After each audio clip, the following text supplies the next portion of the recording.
Bismillahirrahmanirrahim. Assalamualaikum warahmatullahi wabarakatuh. Alhamdulillahirrabbilalamin. Bersyukur kita kepada Allah subhanahu wa ta'ala karena hari ini kita masih diberi nikmat sehat, nikmat semangat, dan nikmat bisa berdiri di lapangan ini dengan penuh harapan. Tidak lupa kita kirimkan selawat serta salam kepada Nabi Muhammad SAW, sang guru kehidupan yang mengajarkan kita pentingnya hidup bersih luar dan dalam. Yang saya hormati Bapak Ibu Majelis Guru, yang saya hormati staf tata usaha, seterusnya anakku sekalian yang saya cintai, saya banggakan. Hari ini Bapak ingin berbicara tentang sesuatu yang kecil, sesuatu yang sederhana, sesuatu yang murah tapi sering dilupakan, yaitu kebersihan. Ya benar, sesuatu yang remeh tapi istimewa, sesuatu yang dianggap sepele tapi sesungguhnya lebih berharga dari emas. Dan sungguh lucu, banyak orang yang ingin hidup sehat tapi malas membersihkan tangan, ingin hidup nyaman tapi membuang sampah sembarangan, seperti ingin menjadi juara tapi tak mau belajar. Itu lucu dan tentu saja tidak pantas untuk anak-anak hebat seperti kalian. Anak-anak hebat yang Bapak banggakan. Kebersihan bukan hanya urusan sapu, bukan hanya urusan pel, bukan cuma tentang membuang sampah ataupun mencuci tangan saja. Kebersihan itu adalah cerminan hati kita, gambaran pikiran kita, dan tanda bahwa kita menghargai diri sendiri. Kalau ada anak yang pakai seragam bersih, rambut rapi, sepatu mengkilap, pasti kita langsung berpikir, wah, anak ini anak rajin.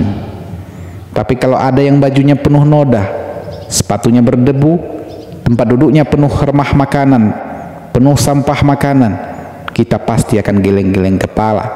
Bukan karena dia tidak mampu, tapi karena dia tidak mau. Apa susahnya membuang sampah ke tempat sampah? Apa beratnya menyapu lantai kelas? Apa sulitnya membersihkan meja laci meja kita? Tapi herannya, masih saja ada yang melempar bungkus permen seperti melempar kertas ke tongkat sulap. Padahal itu bukan sulap, dan tempat sampahnya sudah dekat, bahkan sangat dekat. Aneh memang, seolah tangan mereka berat membawa sampah kecil. Mungkin sampahnya terlalu besar bagi jiwa mereka yang malas. Anak-anakku sekalian, Bapak ingin kalian membayangkan sebuah taman yang indah, penuh bunga warna-warni, rumput hijau, kupu-kupu terbang, udara segar. Tapi tiba-tiba ada yang buang plastik bekas makanan di situ, satu. Lalu datang yang lain, buang minuman kemasan, dua. Lalu berikutnya buang tisu bekas, jadi tiga. Lama-lama taman itu bukan lagi taman, tapi menjadi tempat pembuangan impian.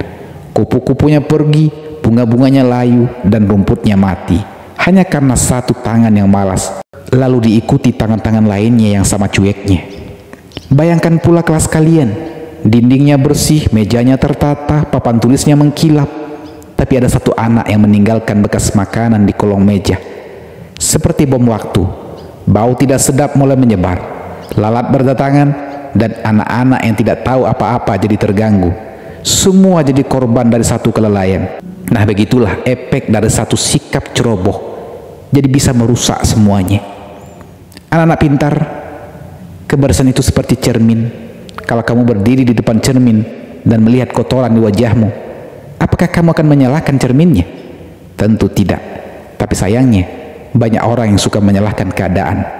Ah, kelasnya memang kotor sejak kemarin, padahal dia sendiri tidak pernah menyapu. Ah, toilet sekolah memang bau, tapi dia sendiri tidak pernah siram air setelah buang air.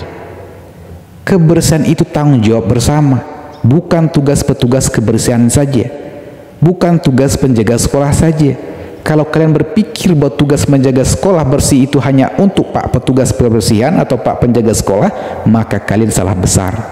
Sekolah ini bukan milik Pak Petugas Kebersihan, bukan milik Pak Penjaga Sekolah, tapi milik kita semua. Kita belajar di sini, kita bermain di sini, kita tumbuh di sini, dan kita bercita-cita di sini. Maka kita semua bertanggung jawab menjaganya. Jangan jadi anak yang hanya bisa berkata, ah kotor, tapi tidak mau membersihkan. Jadilah anak yang berkata, ayo kita bersihkan bersama, karena tangan yang mau bekerja lebih mulia daripada mulut yang hanya bisa mengeluh. Anak-anak hebat yang luar biasa. Tahukah kalian bahwa kebersihan itu juga bisa membawa rezeki? Ya, rezeki. Sekolah yang bersih membuat kita betah belajar. Guru pun nyaman mengajar. Kalau belajar nyaman, guru nyaman, ilmu cepat masuk. Kalau ilmu cepat masuk, nilai kita bagus. Kalau nilai bagus, orang tua bangga. Kalau orang tua bangga, kita dikasih hadiah. Bukankah itu rezeki? Sebaliknya, kalau sekolah kita kotor, kita malas belajar. Malas belajar, pelajaran tidak masuk. Malas belajar, tidak paham pelajaran. Ujian gagal nilai jelek. Nilai jelek, orang tua marah. Dikasih hadiah? Tidak. Yang ada apa? Yang ada justru tambahan PR. Jadi jangan salah. Kebersihan bukan hanya soal sapu dan lap saja, tapi juga soal masa depan. Anak yang hidupnya bersih, pikirannya pun bersih. Dan dari pikirannya bersih lahir cita-cita yang tinggi. Karena bagaimana mungkin seseorang ingin menjadi dokter hebat kalau dia saja jijik melihat sampah? Bagaimana bisa ingin menjadi insinyur kalau dia takut memegang kain lap? Anak-anak hebat yang punya mimpi tinggi, jangan remehkan hal-hal kecil. Karena kadang yang kecil itu bisa merusak yang besar. Seperti setitik tinta hitam di atas kertas putih, seperti satu lalat dalam segelas susu, seperti satu sampah di taman indah. Jadi mulailah dari hal kecil, mulailah dari dirimu sendiri, mulailah dari bangku tempatmu duduk, meja tempatmu belajar, lantai tempatmu berpijak. Kalau itu semua bersih, hatimu juga akan ikut bersih. Bayangkan kalau semua murid di sekolah ini berpikir begitu, maka takkan ada lagi sampah yang menginap di kolong meja.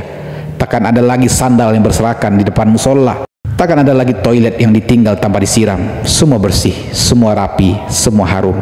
Dan sekolah ini akan jadi tempat yang bukan hanya indah dipandang, tapi juga nyaman untuk dihuni. Anak-anakku sekalian yang Bapak cintai, Bapak banggakan, kalian tahu apa perbedaan antara rumah orang kaya dan rumah orang miskin? Bukan ukuran rumahnya, bukan juga banyaknya perabot di dalamnya, tapi kebersihannya. Banyak rumah sederhana tapi bersih dan rapi, membuat siapapun betah duduk di dalamnya. Tapi banyak juga rumah megah tapi berantakan, membuat orang ingin segera pergi. Begitu juga dengan diri kita. Tidak perlu kalian punya seragam mahal, tidak perlu sepatu mewah, tapi kalau kalian bersih, harum, rapi, sopan, maka kalian lebih terhormat daripada siapapun yang cuek terhadap kebersihan. Anakku sekalian, kebersihan bukan hanya tentang tubuh dan lingkungan, tapi juga tentang hati dan sikap. Anak yang suka membersihkan sampah, lama-lama akan punya hati yang suka menolong. Anak yang suka mencuci tangan akan punya kebiasaan menjaga diri. Anak yang suka merapikan kelas akan tumbuh menjadi orang yang bertanggung jawab. Anakku sekalian yang Bapak cintai, Bapak banggakan, mari kita jadikan sekolah ini sebagai taman yang selalu mekar. Mari kita jadikan kelas ini seperti rumah kedua yang selalu wangi. Mari kita jadikan hati kita seperti kaca jernih yang bebas dari debu malas dan noda kotor. Jangan biarkan kemalasan menempel di tanganmu. Jangan biarkan kebiasaan buruk mengotori masa depanmu. Ingatlah selalu, kebersihan itu bukan pilihan tapi kewajiban. Kebersihan itu bukan beban tapi kebanggaan. Kebersihan itu bukan tugas satu orang tapi tanggung jawab kita semua. Dan anak yang bersih akan tumbuh menjadi pribadi yang indah. Akhir kata, Bapak ingin mengajak kalian semua, mulai hari ini, mari kita jadi pahlawan kecil kebersihan. Satu sapu, satu lap, satu tindakan baik dari kalian bisa mengubah wajah sekolah kita. Jangan tunggu disuruh, jangan tunggu dilihat. Lakukan karena kalian peduli. Lakukan karena kalian cinta. Cinta pada sekolah, cinta pada teman-teman, cinta pada diri sendiri. Semoga Allah Subhanahu wa Ta'ala memberikan kita kekuatan untuk terus menjaga kebersihan lahir batin. Semoga sekolah ini menjadi tempat tumbuhnya anak-anak yang bersih, cerdas, dan berakhlak mulia. Dan semoga kalian semua menjadi generasi yang akan membersihkan dunia dari kotoran, dari kemalasan, dan dari kebodohan. Terima kasih atas perhatian kalian. Assalamualaikum warahmatullahi wabarakatuh.